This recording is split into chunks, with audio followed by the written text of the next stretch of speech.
Sorry to keep the committee waiting. So We understand, Representative Potter. The people are coming and going because we got other committees going on. We understand that. yes, thank you. Thank you for your understanding. I appreciate it. So the bill before you would require the Department of Transportation, the State Planning Council, and the Transportation Advisory Council to determine the emissions impact of all future transportation projects in our state.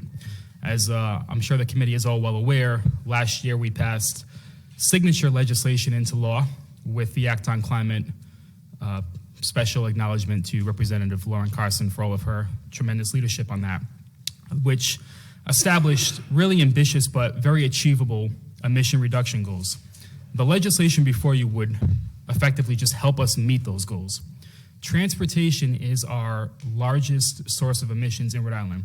And as the Act on Climate established, all state departments, agencies, and councils have an obligation to help our state meet those goals. But while we have to respect separation of powers, this is not something we can leave purely to administrative function or leave room for error with a lack of interdepartmental administrative coordination. So simply put, with transportation being the highest contributor of emissions in our state, we need the Department of Transportation to have some plan to measure and determine the carbon impact of each transportation-related project and factor those conclusions into the decisions that they make. And with that, again, I appreciate the committee's time. I'm happy to take any questions. Chair. Good evening. My name is John Flaherty. I'm Deputy Director at Grow Smart Rhode Island, a nonprofit organization. I also serve as the Vice Chair of the Transportation Advisory Committee for the state that's mentioned here. I'm not here tonight speaking for the TAC. I'm actually in the minority position on the TAC. You heard earlier that I think Mal mentioned that we were put to a test last month. And you may recall reading some articles. It created some controversy because the TAC took up a $748 million minor amendment to the State Transportation Improvement Program, the STIP, again, with really no evaluation about how those projects measure on climate. Now, I will say that the vast majority of them, all very good and useful projects, state of good repair, but there also are many projects in there that are expanding our highway capacity. Hundreds of millions of dollars, by the way. We're not talking about small amounts of money.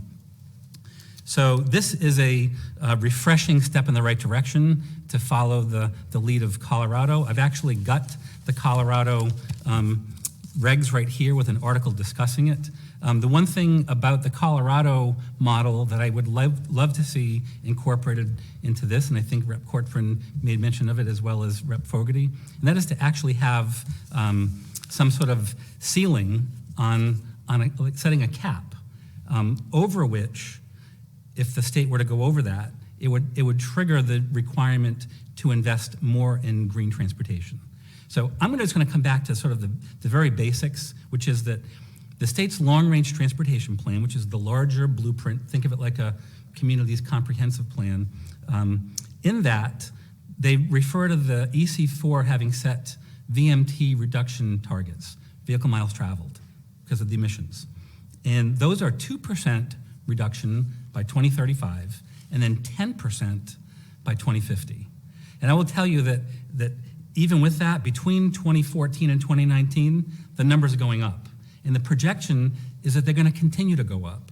So as long as we're investing in projects that are going to induce more driving and more VMTs, we're never going to be able to get our arms around this, period. It raises the question, then what is the purpose of having the Act on Climate? So I think that the step that's being taken here in this bill is a step in the right direction. I think it could be strengthened by those 2 points. I was really glad that so many folks have already said many of the things that I'm not going to repeat, but what I will say is that there are a number of good and worthy plans that the state has. I'll mention 2 of them. We have a transit master plan and we have a bicycle mobility plan. Both were enacted through a very robust public process in December of 2020. In December of 2020. Fast forward to 3 months ago, Congress passed the Infrastructure Investment and Jobs Act, representing the largest federal investment in transit ever. So we actually have an opportunity to implement this plan. And I'll point out that very few people seem to know this, but nearly 80% of our state's population lives within a 10-minute walk of a transit stop. And yet, fewer than 3% actually use transit as a way to get to work. There's a huge disconnect. I know why that is. I'm a daily transit rider. I know why that is. It's because the service doesn't operate in a way that's more competitive with a car.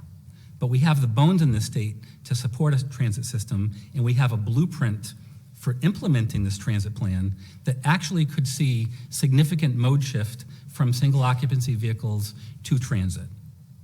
We have to make the investment. So while we are continuing to pump millions of dollars into expanding highway capacity, and I can point out, I've got the stip sheets here, I can tell you which projects those are if you're interested.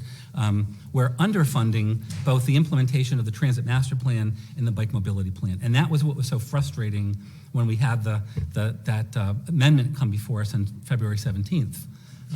Because there's something that's just wrong with that, where we're not taking advantage of the opportunity to bring down emissions. So I thank you for this opportunity, for your work on this, for the Act on Climate, for your comments. I think this is a move in the right direction, and I support this bill.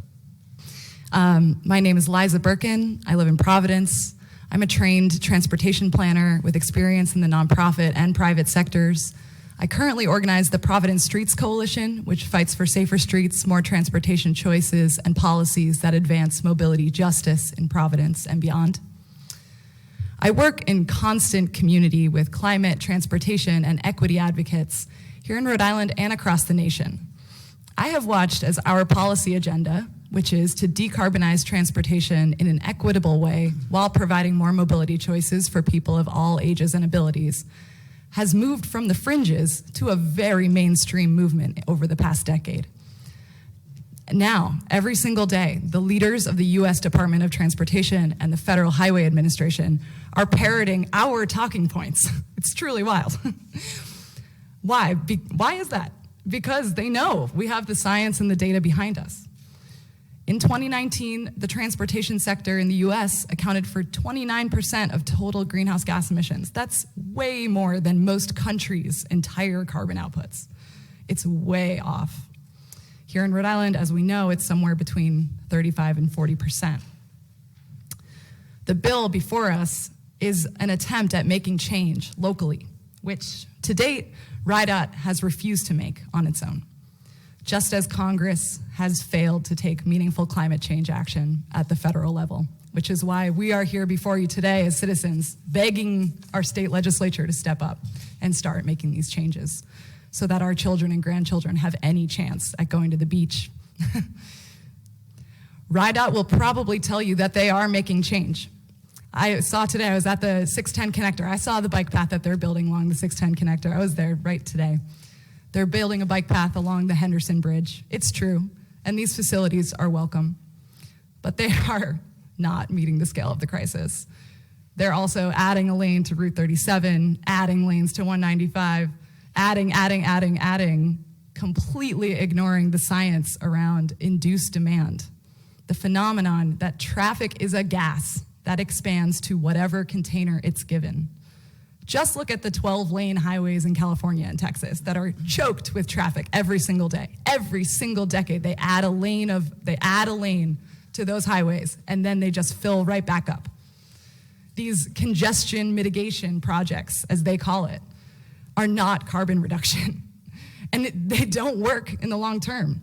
Those new lanes, they cost the taxpayers hundreds of millions of dollars, and they will soon be as full of traffic as the old ones were. This is a Ponzi scheme, plain and simple, growth Ponzi scheme. So we have to cut it off. We have to stop. We have to stop our addiction to highways. And it's hard, and it's gonna require a lot of change. And like others said, RIDOT is certainly not alone in this. It's most every state DOT that is addicted to highways and incapable of making the necessary changes, with the one exception of Colorado, where CDOT Director Shoshana Liu, who was actually the COO of RIDOT from 2017 to 2019, just put in place this new rule. The Colorado NPR reports that they estimate this rule would shift $6.7 billion towards public transit, pedestrian and bike infrastructure, construction emission reduction, and other strategies. They also think it will incentivize local governments towards more efficient land use with denser housing, commercial developments that require less travel. I don't know Ms. Liu or anything about her time at RIDOT, but I can only speculate that they weren't ready to do that here, which is why we are here today. To create this greenhouse gas standards, pollution standard, will and actually require compliance with the 2021 Act on Climate is necessary, because we're just not going to meet the reductions, the mandates in time if we don't make really big change right now. I want to fully agree with Rep. Courtney's recommendation to zero this legislation in on the STIP. We absolutely need to focus on that document and that process for how this goes forward. And I want to thank Rep. Fogarty for your reminder that the STIP is a living document and one that we can make changes to every single year. And I also want to thank John for his reminders that we do have these amazing plans that did take into account hundreds of citizens' inputs to create the Transit Master Plan and the Bike Mobility Plan. And it's exactly what the US DOT wants to fund right now. So we are in perfect alignment with the Biden administration and in perfect alignment with the citizens of Rhode Island who want us to act on climate. Thank you. Any questions? Representative Speakman. Thank you, Chairman. John, you mentioned the big amendment and that it wasn't connected in any way that you could tell to these two plans that you mentioned. So does Rep. Potter's bill get that job done, make that connection, or is there something else missing too? So yeah, I'm sorry, the amendment that you were referring to, there was no connection with the Act on Climate to the best of my ability. I mean, from my perspective as a member of the TAC. So I think that this bill gets at that. But I'm not sure if you were referring to the other two plans that I brought up, which is the Transit Master Plan and the Bike Mobility Plan. Yes. There are some funds that are in the State Transportation Improvement Program. They're just way underfunded. So they're not making an earnest effort to actually implement it at the very time that the federal government is making the largest investment in transit ever in the history of the country. We should be taking every opportunity to tap into that money, but it's going to require us coming up with the local match. So we have to make that commitment, and that's not been made. And the mechanism for doing that would be, or the process? Advocacy, media, calling attention to it, creating the pressure to make it happen. There's every project that's in the STIP has a sheet like this that programs the dollars out through the years. So you can see if it's in design and development, if it's in construction. So, for example, this is one that adds a new structure being wider to support an additional lane. This is along 295 in the Cranston Canyon, adding a full travel lane through the Cranston Canyon. This is a project that's estimated to cost $78 million.